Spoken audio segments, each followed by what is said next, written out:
Assalamualaikum warahmatullahi wabarakatuh. Pada kesempatan yang baik ini ya, kita akan membahas salah satu topik, yaitu tentang perjanjian Jatisari, atau kebanyakan orang menyebutnya dengan pertemuan Jatisari ya. Pertemuan ini merupakan kelanjutan dari perjanjian Giyanti yang telah membelah kerajaan Mataram Islam menjadi dua, Surakarta, Solo, dan Yogyakarta. Nah, pertemuan ini itu terjadi selang 1 hari setelah perjanjian Giyanti ditandatangani ya.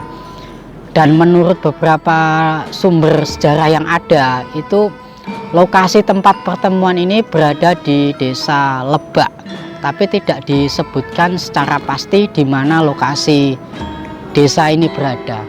Tapi kalau kita mencoba telusuri pada peta, itu akan diketemukan sebuah desa dengan nama yang mirip ya, yaitu desa Kebak.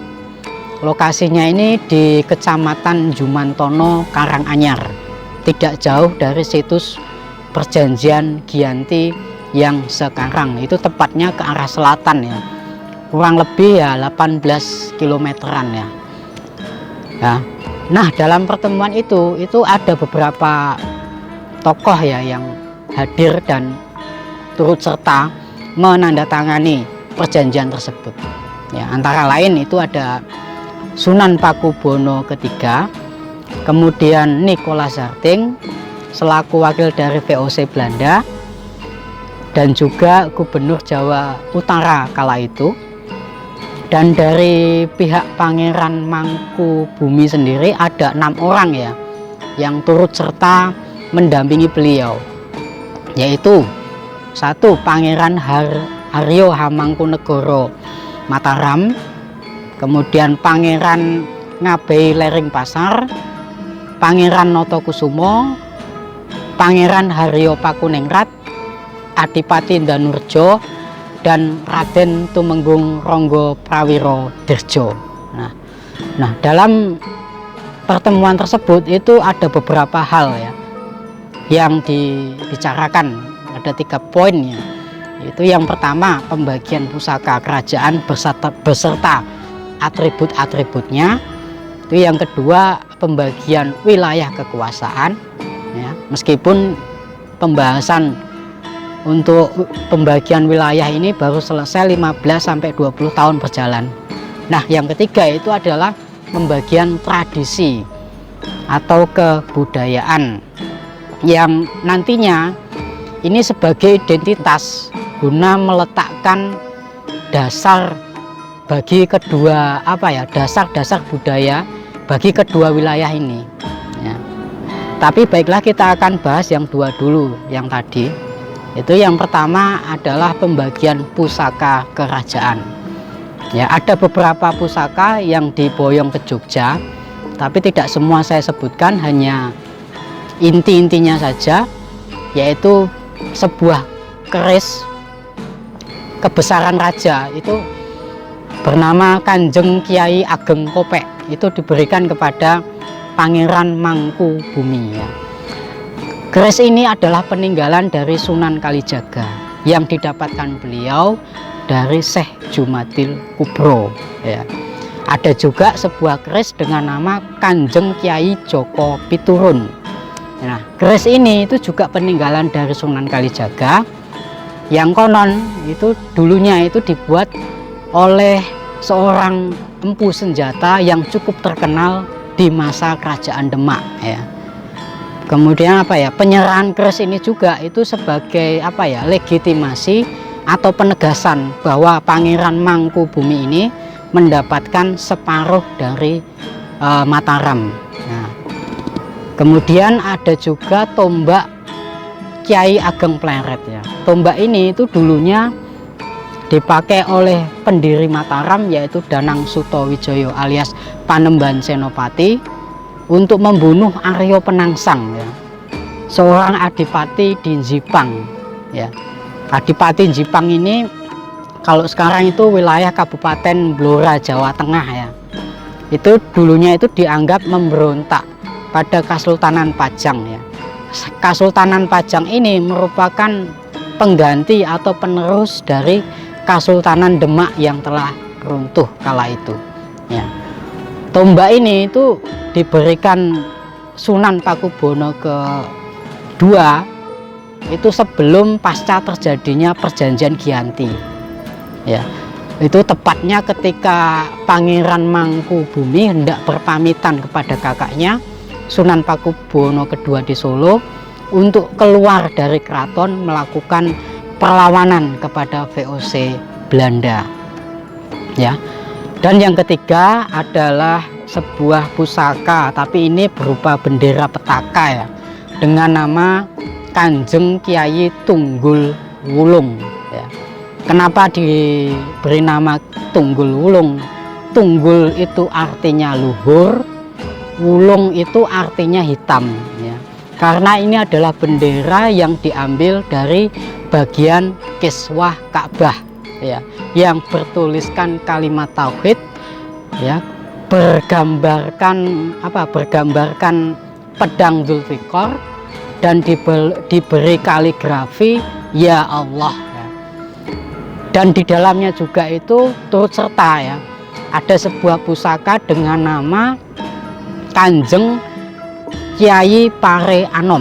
Ini merupakan kain berwarna putih yang diambil dari bagian satir makam Nabi Muhammad Shallallahu Alaihi Wasallam ya. Kedua pusaka ini itu dulunya merupakan pemberian atau anugerah kepada Sultan Agung di Mataram kala itu dari Daulah Turki Utsmaniyah ya. Waktu itu zamannya Sultan Murad keempat ya. Ya, itulah beberapa pusaka ya yang diboyong ke Jogja ya. Kemudian yang poin kedua itu adalah pembagian wilayah kekuasaan ya. Perlu untuk diketahui itu di zaman Sultan Agung bertahta itu wilayah Mataram ini hampir seluruh Pulau Jawa adalah wilayah kekuasaan dari Mataram Islam, kecuali Batavia Jakarta dan Banten. Bahkan wilayah kekuasaan Mataram ini juga itu diakui sampai ke Banjar Sukadana maksud saya di Kalimantan ya, juga Jambi dan Palembang di Sumatera ya. Namun ketika Sultan Agung wafat itu wilayah ini berkurang sangatlah banyak ya. Kenapa? Karena terjadi kekalahan perang melawan VOC Belanda ya. Dan ketika pasca perjanjian Giyanti tahun 1755 itu, wilayah Mataram ini yang masih tersisa ya, itu hanyalah mulai dari Banyumas sampai ke Banyuwangi, atau gambaran umumnya itu dari ujung barat Provinsi Jawa Tengah hingga ujung timur Provinsi Jawa Timur. Nah, itulah yang dibagi dua antara Solo dan Jogja ya. Tapi kalau kita lihat pembagiannya itu di peta itu lucu ya, kadang seperti diacak ya, tapi sebenarnya tidak. Kenapa? Karena pembagiannya itu berdasarkan kepada siapa. Para bupati Nayoko ini bersumpah setia kepada Yogyakarta atau kepada Surakarta atau Solo. Itulah yang mendasari pembagian wilayah Brangwetan di timur dan Brangkulon di barat itu. Kemudian khusus untuk wilayah Negoro Agung Kitagoro yang terdiri dari dua telatah ya, yaitu telatah Pajang dan Mataram, itu jelas pembagiannya. Telatah Pajang itu dikuasai oleh Sunan Pakubuwono ketiga di Surakarta atau Solo.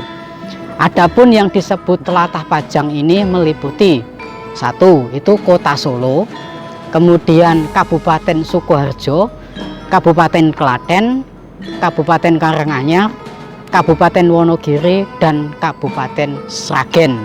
Itu yang dikuasai Solo, telatah Pajang.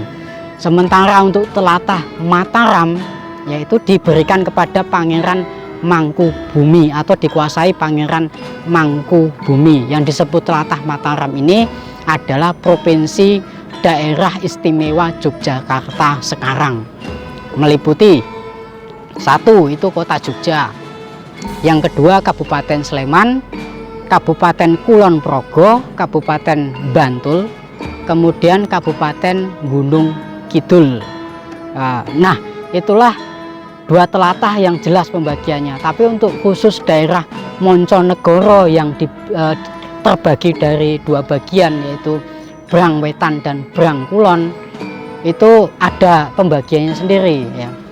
Untuk wilayah kekuasaan Kesultanan Jogja itu meliputi satu Kabupaten Banjarnegara, kemudian Ngawi, Maospati, Magetan, Madiun, Separo Pacitan, kemudian Tulung Agung, Grobogan, Ngantang Malang, dan Kertosono. Itu di Jawa Timur. Sedangkan wilayah yang dikuasai oleh Sunan Pakubuwono III di Surakarta atau Solo itu meliputi Kabupaten Banyumas, kemudian Blora, Caruban, ke timur lagi ke Nganjuk, kemudian Ponorogo, Pacitan, Trenggalek, Lamongan, Jombang, kemudian ke timur lagi Kediri, Wirosobo, dan Blitar. Itu yang dikuasai Solo ya. Sedangkan kawasan Kedu dan Bagelen itu diperintah bersama oleh Solo dan Jogja ya. Wilayah Kedu dan Bagelen ini meliputi satu itu Purworejo, Kabupaten Purworejo itu, kemudian Karangkobar, Kabupaten Magelang, Temanggung, kemudian Wonosobo, dan Kebumen. Itulah ya yang dikuasai bersama antara Solo dan Jogja.